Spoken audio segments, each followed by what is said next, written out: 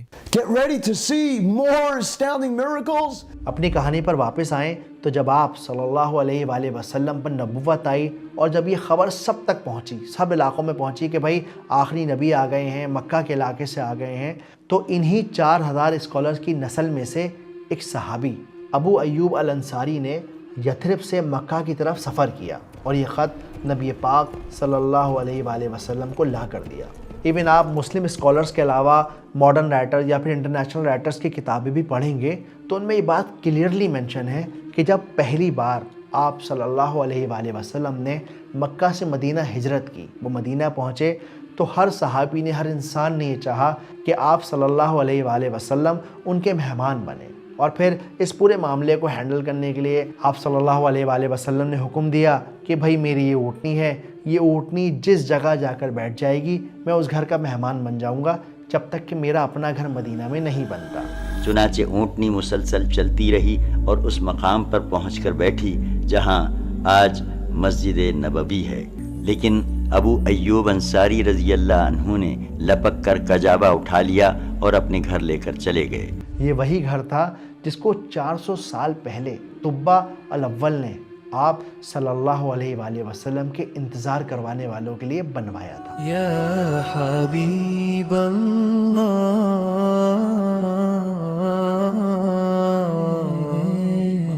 لیکن یہ ہجرت کا پورا واقعہ کس طرح سے جوز نے جھٹلا دیا وہ ہم آگے کے ایپیسوڈ میں جانیں گے۔ ابھی مجھے پوری طرح سے امید ہے کہ آپ سب بڑے ایکسائٹڈ ہوں گے یہ جاننے کے لیے کہ اصل میں اس خط میں لکھا کیا تھا۔ اس خط میں طبہ الاول نے لکھا تھا یا محمد صلی اللہ علیہ وآلہ وسلم۔ یہ خط طبہ الاول کی طرف سے اللہ کے آخری نبی محمد صلی اللہ علیہ وآلہ وسلم کے نام ہے۔ میں آپ پر ایمان لاتا ہوں اور آپ کی کتاب پر ایمان لاتا ہوں، میں آپ کے رب پر ایمان لاتا ہوں۔ اگر میری زندگی میں آپ آ گئے تو میں آپ کا وزیر اور سپاہی بنوں گا، اور اگر میں مر گیا تو قیامت کے دن آپ مجھے بھولیے گا مت، میری شفاعت کر دیجیے گا، اللہ کے آگے میری سفارش کر دیجیے گا۔ طبہ الاول کی طرف سے خاتم النبیین کی طرف یہ خط ہے۔ خاتم النبیین کا مطلب آخری نبی، اور اس طرح سے اللہ سبحانہ و تعالیٰ نے طبہ الاول کو یہ عزت نوازی ان کی محبت کے صدقے، شاید ان کی محبت کے صدقے، کہ آج بھی ہسٹری کی کتابوں میں ان کا نام موجود ہے۔ طبہ الاول نے جو غلاف چڑھانے کی روایت شروع کی تھی وہ آج بھی زندہ ہے۔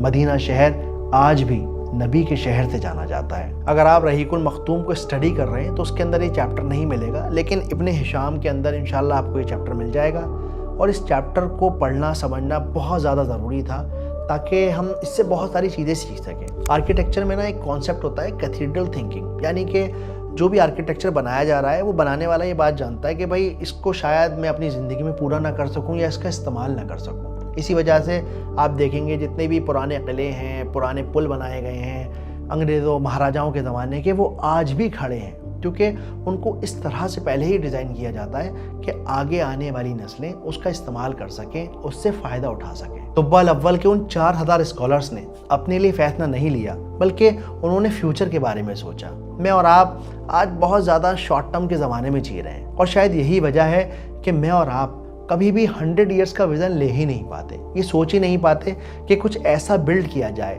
جس سے ہماری جنریشنز کو فائدہ ہو سکے۔ حالانکہ آج سے 50 100 200 سال پہلے یہ بات بالکل عام تھی۔ جیسے مہاتما گاندھی، انہوں نے 65 70 73 سال تک کی عمر میں